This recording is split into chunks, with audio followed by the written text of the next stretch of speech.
Hello viewers, আসসালামু আলাইকুম। আজকে আমি আপনাদের জন্য নিয়ে এসেছি ক্র্যাব রেসিপি।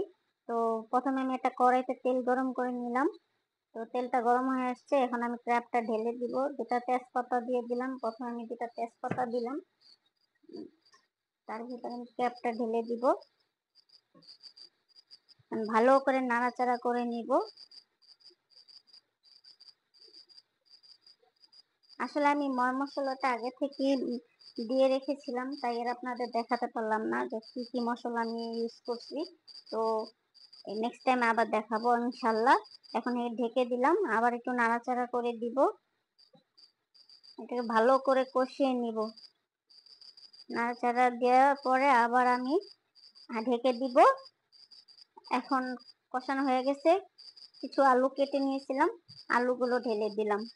এখন আলুটা দিয়ে আবার একটু কষিয়ে নিব। এইভাবে ভালো করে আলুটা দিয়ে ভালো করে নাড়াচাড়া করে নিতে হবে, নাহলে আলুটা পুরোপুরি মশলা ঢুকবে না। আবার ঢাকা দিয়ে এখন আমি এখানে পানি অ্যাড করে দিব। পানিটা অ্যাড করে দিয়ে আবার ভালো করে নাড়াচাড়া দিব। দিয়ে আবার রান্নার জন্য আরো 10 মিনিট ঢাকা দিয়ে ঢেকে দিব। এখন এতটা পানি উঠেছে দেখেন, পানিটা একটু শুকিয়ে নিব। পানি অনেকটা পানি রয়ে গেছে, তো পানিটা আর একটু শুকাবো। তার জন্য আমি আরো 5 মিনিট রাখবো, কুক করে নিব। এখন আবার ঢেকে দিলাম। ফাইনালি আমার ক্র্যাবের রেসিপিটা কমপ্লিট। দেখেন কালারটা কত সুন্দর আসছে। আসলে চিংড়ি মাছের মতন হয় ক্র্যাবের কালারটা।